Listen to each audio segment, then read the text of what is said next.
She was sitting quietly in seat 18C. No one on that plane knew who she really was. Then, high above the clouds, an emergency broke out, a threat racing toward a crowded American city. There was no time left to waste. And the Air Force gave one order: get her into that F-22, right now. Before you watch the full story, comment below and tell me which country you're watching from. And don't forget to subscribe, because stories like this one deserve to be remembered. It was a cool Tuesday morning in October, the kind of morning where the sky is so clear it looks painted on. Charleston International Airport in South Carolina was humming with its usual rhythm, not chaotic, just alive. Coffee cups steamed in tired hands. Children tugged at their parents' sleeves near the gates. A businessman argued quietly into his phone about a meeting he was about to miss. Nobody in that terminal had any idea that this ordinary Tuesday was about to become a day none of them would ever forget. Flight 237 was nothing special, a Boeing 737 making its regular run from Charleston to Denver, carrying 164 passengers who each had their own small reasons for being there. A honeymoon, a funeral, a job interview, a visit home. Among them was a woman who boarded almost last, moving quickly but calmly through the jet bridge. She wore a plain black jacket, faded blue jeans, and worn sneakers that had clearly logged a lot of miles. Her dark hair was pulled back into a loose, practical ponytail. She carried only a small gray backpack, which she tucked under the seat in front of her without a second thought. Nobody looked twice at her. Why would they? She looked like exactly what she appeared to be, a tired traveler heading home after a long stretch of work. Her name was Sarah Blake. And what nobody on that plane could possibly have guessed was that Sarah was a captain in the United States Air Force, and one of the most skilled fighter pilots the country had. Her travel documents listed her occupation as government analyst. That was not remotely true. Sarah flew the F-22 Raptor, a jet so advanced, so demanding, that only a small handful of pilots in the entire country were ever cleared to fly it. She had joined the Air Force at 22, trading a normal college life for something far harder. She trained for years, first on small propeller planes, then on fast jets, and only after nearly failing out twice, on the Raptor itself. It took total precision. One mistake at those speeds and altitudes could end a career, or a life. By the time she was 30, Sarah had flown more than 30 real operational missions. She had intercepted unidentified aircraft off the coast. She had flown wingtip to wingtip with foreign jets that came too close to American airspace, close enough to see the other pilot's helmet. Her commanding officers didn't throw around compliments easily, but more than one had called her the best natural pilot they'd trained in a decade. Somewhere along the way, she'd earned a call sign, the way most fighter pilots eventually do. Hers was Falcon. Other pilots said she had a strange kind of instinct. She seemed to notice danger a half-second before anyone else did, and somehow she never let that half-second panic her. She used it. But none of that mattered right now. Right now, in seat 18C, she wasn't Falcon. She was just Sarah, exhausted, quiet, and finally on her way to see her parents for the first time in almost a year. She hadn't taken a real day off in longer than she could remember. This trip was supposed to be simple. Rest, nothing more. The plane pushed back from the gate at 9 a.m. sharp. Sarah leaned her head against the window, closed her eyes, and let herself drift as the jet climbed through a spotless blue sky. Around her, the ordinary rituals of flight played out, someone watching a movie with the volume too loud, a flight attendant reciting safety instructions, a baby fussing 2 rows back. The plane leveled off at 36,000 feet. Everything felt completely, boringly normal. It wouldn't stay that way for long. About an hour into the flight, Sarah's phone buzzed against her leg. Not her regular phone, this one was different, a secure device issued by the Air Force, capable of receiving encrypted messages even mid-flight through a military satellite system. Very few people even knew she carried it. She opened her eyes instantly, all traces of sleep gone. The screen read. Urgent alert. Possible airspace threat near Denver. Stand by for further instructions. She read it twice, just to be sure her tired eyes weren't playing tricks on her. They weren't. A second message followed less than a minute later. Unknown aircraft detected entering restricted airspace near Denver. Not responding to radio calls. All nearby fighter assets being scrambled. You are closest qualified pilot. Stand by for activation. Her pulse picked up, steady but fast. She understood immediately what this meant. Somewhere near Denver, the exact city she happened to be flying toward, something was moving through restricted skies without permission, without explanation, and without answering anyone who tried to reach it. A third message arrived barely 60 seconds later, and this one left no room for doubt. Captain Blake, you are activated for emergency duty. Aircraft prepped and waiting at Buckley Air Force Base, Denver. Notify flight crew immediately. This is a matter of national security. Sarah sat very still for exactly 3 seconds. Then she moved. She unbuckled her seatbelt, tucked her phone into her jacket pocket, and stood up slowly, deliberately, not wanting to alarm the passengers around her. She walked calmly toward the front of the cabin, her expression unreadable, her mind already several steps ahead. Near the galley, a flight attendant named Rebecca was pouring drinks onto a cart, humming quietly to herself. She looked up as Sarah approached. "Excuse me," Sarah said, keeping her voice low and even. "I need to speak with the captain right now. It's urgent, and it involves national security." Rebecca blinked, caught off guard. "I'm sorry, ma'am, passengers aren't allowed in the cockpit. If you have a message, I can pass it along." Without a word, Sarah reached into her jacket and produced a military identification card, holding it steady so Rebecca could read every line clearly, her name, her rank, her unit. Rebecca's expression shifted from polite refusal to quiet alarm in the span of a single breath. "Please, wait right here," she said, and hurried toward the cockpit door. She knocked twice. A pause. The door cracked open. Inside, Captain Daniel Foster had nearly 20 years of experience flying commercial jets, the kind of calm, unshakable presence you want at the front of a plane. Beside him sat First Officer Lisa Martinez, sharp-eyed and quick. When Rebecca explained, both pilots exchanged a confused glance, but they let Sarah step inside. She held up her ID again. "Captain Foster, my name is Captain Sarah Blake, United States Air Force. I fly F-22s. I've just received emergency activation orders. There's an unidentified aircraft near Denver that isn't responding to any communication. I need this flight diverted to Buckley Air Force Base immediately."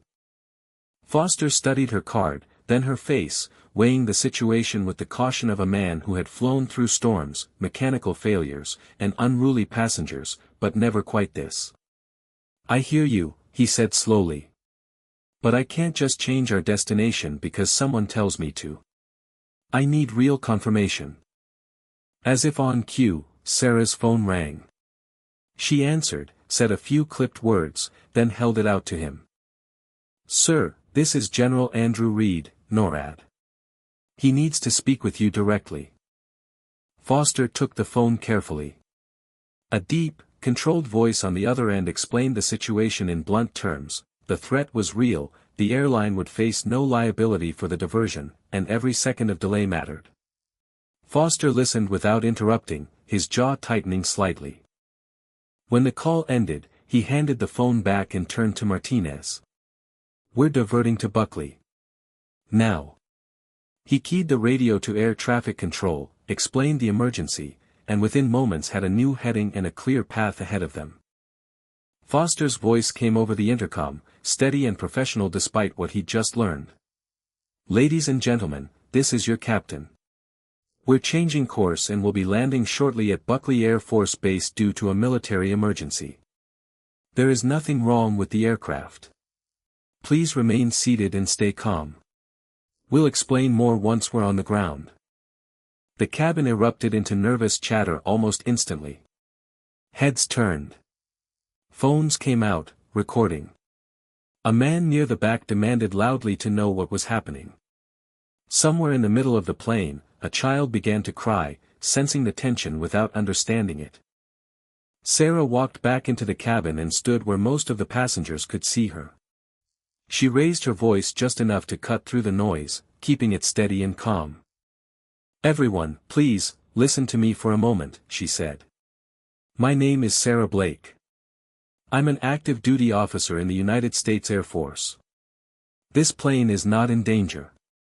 I've been activated for an emergency related to national security, which is why we're landing at a military base. Once I leave the aircraft, this flight will continue on to Denver exactly as planned. Thank you for your patience." A man in a rumpled business suit stood up, arms crossed, unconvinced. "You expect us to believe your Air Force," he said loudly, gesturing at her jeans and sneakers. "You look like you just came from the mall." Sarah didn't get the chance to respond. At that exact moment, the entire plane shuddered under a deep, powerful roar from just outside the windows. Passengers on the right side gasped and pressed against the glass. Two F-16 fighter jets had pulled up alongside the 737, flying in perfect formation, close enough that people could see the pilots' helmets glinting in the sunlight. One jet peeled away smoothly, rolled in a slow, controlled circle across the open sky, a salute roll, the kind pilots use to honor someone, and then slid back into formation beside the plane. The cabin went completely silent. The man who'd spoken so confidently a moment earlier sank back into his seat without another word. 12 minutes later, the wheels of Flight 237 touched down at Buckley Air Force Base. Military vehicles were already racing toward the runway before the plane had even fully stopped. The moment the stairs were wheeled into place, Sarah moved fast, stepping out into the sharp morning air. Two officers were waiting. "Captain Blake, we need you now," one said. "Jets fueled and ready. Every second counts." They hustled her into a waiting vehicle that tore across the base while someone handed her a folded flight suit in the back seat. She changed as quickly as the moving car allowed, pulling on the suit, the boots, the gloves, muscle memory taking over where nerves might otherwise have crept in. Someone passed her a helmet and a small briefing card, "Unidentified aircraft, high speed, non-responsive, heading toward a densely populated part of Denver." When they reached the flight line, the F-22's engines were already screaming, ground crew moving in practiced choreography around the jet. Hands helped her up into the cockpit. She clipped in her harness, connected her oxygen mask, synced her communications, every motion sharp and economical, no wasted movement. Within minutes, she was ready. The tower crackled in her headset. "Falcon, you're cleared for immediate takeoff. Unknown aircraft is 40 miles out, moving south toward the city. You are cleared to identify and report. Weapons release pending confirmation." "Falcon copies," Sarah said, her voice flat and controlled. "Taking off now."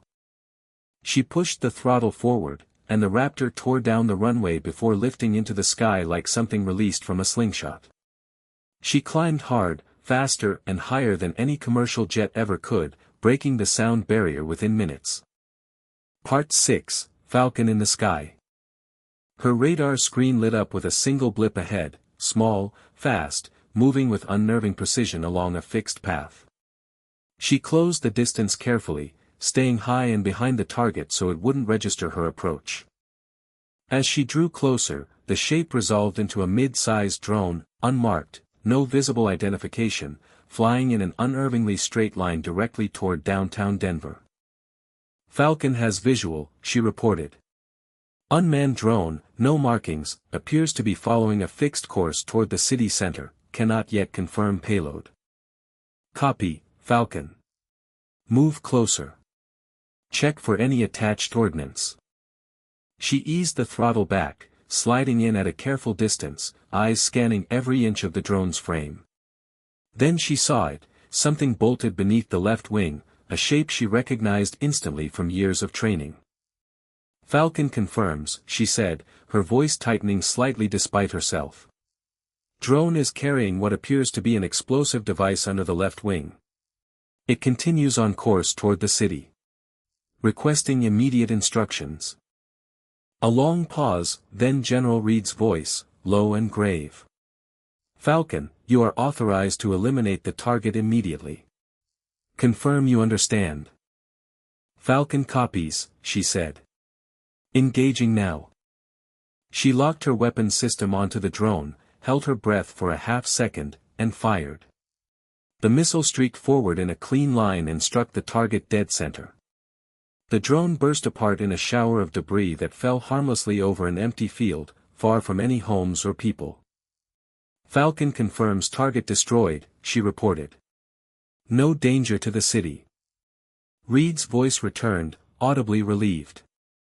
Excellent work, Falcon. Return to base. Sarah turned the jet back toward Buckley, and as the adrenaline slowly drained out of her, she felt her hands finally stop being quite so steady. She landed smoothly, taxied back to the same spot she'd launched from barely 20 minutes earlier, and climbed down to find General Reed waiting for her on the tarmac. He saluted. She returned it. Captain Blake, he said, that drone was headed straight for a crowded market district. If it had reached its target, we could be looking at a very different kind of morning right now. You stopped it with minutes to spare. I was just doing my job, sir, Sarah said simply. Reed shook his head slightly. You were on vacation an hour ago. Most people need time to even process something like this. You needed minutes. That's not something you can train into everyone. Afterward, she was debriefed in a small, quiet office, asked to describe everything she'd seen, in precise detail. She answered every question directly. Investigators would later confirm that her report matched the wreckage exactly, down to the placement of the device. A few hours later, changed back into her jeans and jacket, Sarah walked back across the base toward the same passenger plane, still waiting on the runway for her return. When she stepped through the cabin door, something happened that she hadn't expected. Every single passenger stood up. The applause started slowly, then swelled, genuine, unplanned, filling the entire cabin. Captain Foster stood near the cockpit door, clapping along with everyone else. Rebecca beamed. Even the small child who'd been crying earlier clapped along happily, not fully understanding why, just following everyone else's joy. Sarah walked down the narrow aisle slowly, nodding to people as she passed. Near his seat, the man who'd mocked her earlier stood up, his earlier confidence completely gone. Ma'am, he said quietly, I owe you an apology. I had no idea what you were about to do. Thank you, for keeping all of us safe. You didn't need to know, Sarah said simply. That's how this job usually works. She sat back down in seat 18C. About 30 minutes later, the plane took off again, continuing its long-delayed journey to Denver. This time the cabin was quiet, not tense, just peaceful, everyone lost in their own thoughts, looking out at the clouds. Sarah rested her head against the window and closed her eyes. She was tired, but it was a different kind of tired than before, the kind that comes only after finishing something that actually mattered. The plane landed in Denver later that evening. Sarah's parents were waiting at the gate, and when they saw her, they hugged her tightly, completely unaware of everything that had happened only hours earlier. To them, she looked exactly like what she appeared to be, their daughter, home for a much-needed visit, a little more tired than usual from a long travel day. In the days that followed, videos of the fighter jets escorting the passenger plane began circulating online, passengers' shaky phone footage racking up millions of views. News outlets picked up the story, though most of the real details stayed classified. People online praised the mysterious pilot who'd acted so fast, though almost none of them ever learned her name, her rank, or what she'd actually done that day. Sarah gave exactly one short statement to a local reporter who tracked her down. There are a lot of people like me doing quiet work every day, she said. We don't do it for attention. We do it because it matters. Most of the time, nobody ever knows, and honestly, that's exactly how it should be. After her short visit home, Sarah returned to base and slipped back into her normal routine, training new pilots, flying patrol missions, living a life that looked, from the outside, almost entirely unremarkable. Few people around her ever learned about the day she left a window seat on a commercial flight, flew a fighter jet faster than sound, and stopped a serious threat before it ever reached a crowded city street. For Sarah, it was simply another part of a job she'd spent years training for. She never asked for recognition, and she never really wanted it. She believed, quietly, firmly, that doing the right thing without fanfare mattered more than being seen doing it. Life went on, calm and steady, the way it always does, until, somewhere down the line, duty would call her name again.